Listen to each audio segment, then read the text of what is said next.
नमस्कार, taste with प्राजूमध्ये पुन्हा एकदा स्वागत। आज आपण बनवणार आहोत सांबर। त्यासाठी मी घेतलं इथे डाळ शिजवून घेतली आहे, तुरीची आणि मुगाची मिक्स। शेवग्याच्या शेंगा आहेत त्या मीठ थोडंसं टाकून उकडून घेतल्यात। भोपळा, चिंच गुळाचा कोळ, इथे मी डाईसमध्ये कांदा कट करून घेतला आहे।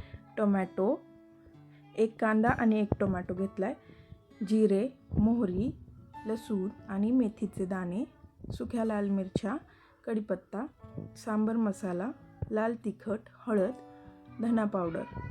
आता हे आपलं सामान आहे। आता आपण सांबर करायला सुरुवात करू।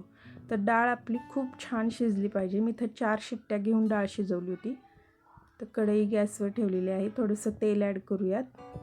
तेल टाकल्यानंतर तेल तापलं की आपण त्यामध्ये मोहरी तडतडली की मग लगेच जिरे तडतडले की मेथीचे दाणे आणि कढीपत्ता टाकणार आहोत।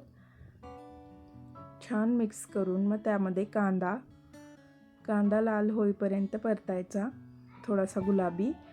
मीठ टाकून घेऊयात, कांदा मऊ पडतो मीठ टाकल्यामुळे। तिथे मी मीठ टाकते आणि मग टोमॅटो ॲड करणार आहे। कांदा आणि टोमॅटो मऊ झाला की त्यामध्ये आपण भाज्या ॲड करून घेऊयात। तुम्ही तुमच्या आवडीनुसार भाज्या घेऊ शकता। मी इथे भोपळा आणि शेवगा घेतला होता। बटाटा सोडून सांबरमध्ये कोणत्याही भाज्या छान लागतात। तर मी भोपळा ॲड करते। इथे शेवग्याचं शेंगाचं पाणी आहे ते आपल्याला यूज करायचं आहे। शेवगा मी उकडून घेतला आहे पाण्यात थोडंसं मीठ टाकून। ते पाणी मी बाजूला ठेवले। शेवग्याच्या शेंगा ॲड केल्यात। आता ह्याला एक 5 ते 10 मिनटं वाफ काढून घ्यायची भोपळा शिजेपर्यंत। भोपळा आणि शेवगा मऊ छान झाला की मग त्यात आपण मसाले ॲड करणार आहोत। एक 5 मिनटं मी त्याच्यावर झाकण ठेवले। 5 मिनटांनी झाकण काढून त्यामध्ये आपण परतून घेऊन मसाले ॲड करणार आहोत। तर मी इथे सांबर मसाला 2 चमचे सांबर मसाला, लाल तिखट 1 चमचा, 1 चमचा धना पावडर आणि छोटा चमच्याला अर्धा चमचा हळद, कारण डाळ शिजवताना पण आपण हळद टाकलेली असते म्हणून। तर हे तर मी आता मसाले टाकून ते छान परतून घेते। ते छान परतले की त्यामध्ये आपण आपली डाळ टाकणार आहोत।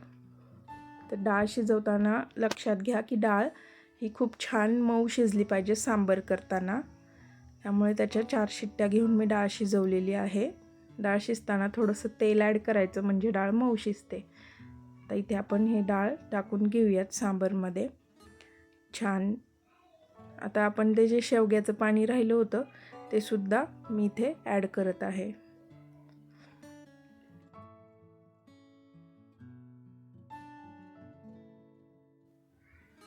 तर सांबारला उकळी येऊन द्यायची आहे। पाणी जास्त ॲड करायचं नाही, मीडियम कन्सिस्टन्सी ठेवायची। जास्त पातळही सांबर करायचं नाही आणि जास्त घट्टही करायचं नाही।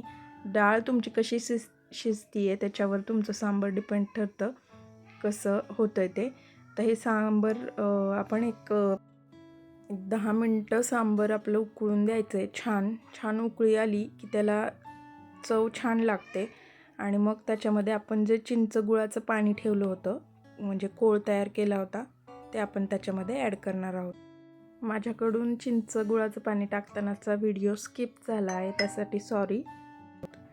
आता छान तुम्ही बघू शकता सांबरला कशी छान उकळी आलेली आहे।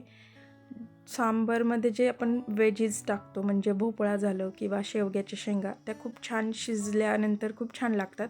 त्यामुळे त्याला एक छान शिजून द्यायचं, त्या कच्च्या ठेवायच्या नाहीत।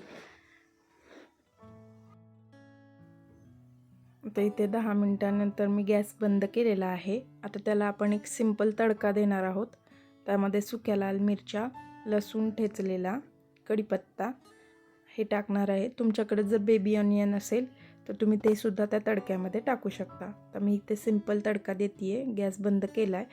आता मी ते फोडणीच्या भांड्यात तेल घेतलं आहे, त्यामध्ये लसूण टाकणार आहे, लसूण ॲड करणार आहे ठेचलेला, त्यामध्ये कढीपत्ता आणि सुक्या लाल मिरच्या। यामध्ये तुम्ही तुमच्याकडे जर बेबी ऑनियन असतील तर ते सुद्धा टाकू शकता। माझ्याकडे नव्हता म्हणून मी फक्त लसूण, कढीपत्ता आणि मिरचीचा तडका दिलेला आहे। हे सांबर तुम्ही इडली, डोसा, वडा किंवा अगदी भातासोबतसुद्धा सर्व करू शकता. मी राईससोबत सर्व केला होता. असा सांबार करून बघा, नक्की कसा होतो आहे ते मला कमेंट बॉक्समध्ये सांगा. अशाच नवीन नवीन रेसिपीजसाठी टेस्ट विथ प्राजूला सबस्क्राईब करा, लाईक करा, शेअर करा. असा सपोर्ट करत राहा. थँक्यू. सांबार नक्की नक्की नक्की करून बघा. Like, share and subscribe. Thank you. Bye.